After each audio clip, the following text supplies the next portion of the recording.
Hello and welcome to Action Explored, where I like to highlight action scenes mainly from across the tokusatsu genre and discuss what I love about them. This will range from hand-to-hand combat in franchises like Kamen Rider and Super Sentai to larger scale kaiju battles in Ultraman, Godzilla, Gamera, and other kaiju films. I've always been drawn to action scenes in shows and movies, which stems from watching Power Rangers and seeing the Rangers use martial arts to battle the putties and monsters.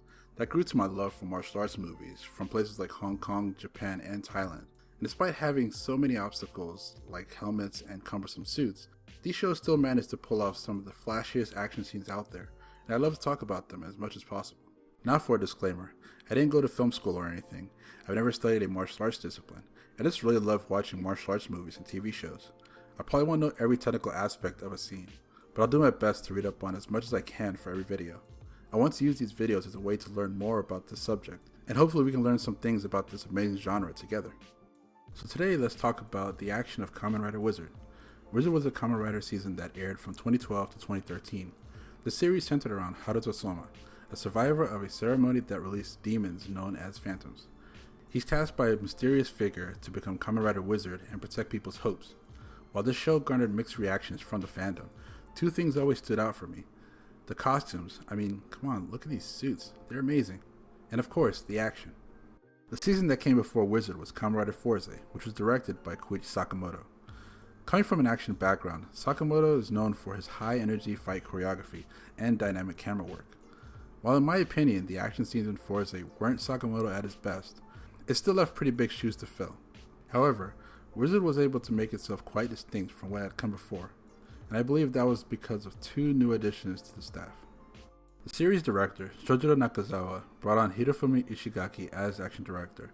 Ishigaki started out as a suit actor in the 80s and 90s before becoming an action director. He continued to work in Sentai as the action director from Deca Ranger in 2004 to Gokaiger in 2011. This is when Ishigaki made the jump to Kamen Rider, and Hirofumi Fukuzawa took over as action director for Super Sentai. For those who aren't familiar with Fukuzawa, he was the main red suit actor from Gao Ranger to Gokaiger, excluding Magic Ranger and Goseiger. Ishigaki would go on to work on Rider from Wizard to Kamen Rider Drive. Along with a new action director, a new suit actor was brought onto the team. Hideki Sugiguchi is an accomplished stuntman and performer who specializes in extreme martial arts, or XMA. XMA is the combination of martial arts with gymnastics and acrobatics. The routines are primarily used for performances and is commonly known as tricking. He's worked with groups such as Japan Action Enterprises and Alpha Stunts, two companies that specialize in stunt work and action choreography, who've worked on various tokusatsu shows over the last several decades. Sugiguchi would go on to establish the Nihon Extreme Martial Arts Association in 2012. He was brought on to add his expertise to the character's fighting ability alongside veteran suit actor Seiji Takaiwa to create something quite original for the show. Now, it's sometimes hard to tell when Sugiguchi is in the wizard suit instead of Takaiwa, but my best guess is that when you see an XMA flip or spin technique, that's Sugiguchi. All of the more grounded action and most, if not all of the acting scenes can be assumed to be Takaiwa. In a blog post made towards the end of the show's run, Sugiguchi remarked that, "In the beginning, frankly, I thought, magic with XMA? I was confused despite the explanation they gave me. But in the end, I was given words of appreciation from people who said it was fundamental to the character called Wizard. And what they brought to the character of Wizard was flair, like crazy amounts of it, combining acrobatic flips, spin kicks, and whatever this is. Wizard seemed to move like no Kamen Rider before him. And I believe the unique combination of Ishigaki and Sugiguchi made this possible. Since the action in Super Sentai tends to be a lot more acrobatic and flashy than the action in Kamen Rider, Ishigaki's involvement automatically added a fresh new element to these scenes. The use of henchmen in this season is evident enough. That's an element that's more commonly associated with Sentai. And a lot of times, Wizard's unique fighting style gets a chance to shine more when he's against a small army of ghouls. This is where you see his flips utilized to dodge more than one attack, or used to hit more than one ghoul in a single motion. When he wasn't doing crazy acrobatics, Wizard would fight his enemies with either blocks or parries that resemble a discipline like Wing Chun, or use a flurry of sword attacks. This could be attributed to the fact that Wizard is always wearing a ring, so it makes sense to use either open hand strikes or the Wizard's sword gun, instead of a straightforward punch. Otherwise, they'd probably have to replace prop rings every other take. But I think that actually adds to Wizard's fighting style. It makes it a bit more refined and deliberate, while also being flashy for the camera. And I've noticed that this form of hand-to-hand close quarters combat started to get used a bit more in later seasons, from Drive's Type Shadow to Ghost's Mugen Damashi. This is one of the marks that I think Kamen Rider Wizard leaves behind. The show created a style of fighting specifically tailored to the character. When you think about the action in many of the Heisei Rider shows that came before it, there's a good chance that a lot of times you think of either specific moments or specific attacks, like when Kuga destroyed a city block with his Rider Kick, or the first time anyone gets an upgrade form. Outside of that, a lot of the choreography can be rather generic and just a way to transition into the next story beat. That's not to say that there aren't Rider shows that express character through action. For example, Kabuto's way of fighting was very methodical.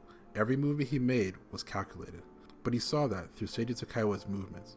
A lot of times you'd see him walking instead of running full force towards his enemy, and his attacks were very quick but also carefully executed, almost as if Tendo was approaching this fight like a chess match. On the other side of the spectrum you had Den-O, who's all about starting at 11 and being as aggressive as possible with his attacks. He's always running into battle, sometimes to his own detriment, but all of this is portrayed through the suit actor's ability to emote, as well as the action director knowing what kind of character they are dealing with and catering to their individual style. Wizard seems like the evolution of that concept, while raising the bar on fight choreography as a whole in Kamen Rider, and that is expanded upon across his many forms or styles. His flame style is the most well balanced of his forms. He switches from empty-handed combat to utilizing the wizard's sword gun in both sword and gun mode, and this is where you'll see a majority of the acrobatics of Sugiguchi used to fend off enemies. Water style is the faster of the four main forms, and when he's not underwater, he's delivering rapid attacks with his sword. Hurricane style is kind of my least favorite form, mostly because it's used to create distance between him and the enemy by flying in the air and either attacking from afar or swooping in for quick slashes with his sword. Probably my favorite form of Wizards is land style. It's his strongest form, and while he's slower while using it, his fighting style changes to compensate for that shortcoming. He's a lot more grounded in his stance, and uses his opponent's momentum against them, sending them flying in different directions, or delivering crushing blows with minimal movement. It looks amazing in action and is in stark contrast to how many shows use a strong yet slower moving character. And even though Kamen Rider Wizard did a lot of things right as far as action goes, it wasn't without its flaws. The main issue that stood out to me was that it was difficult to care about the people that were in these fights, and that has to do with the story and characters that were written for the show. For me, an action scene works best when it goes hand in hand with the story.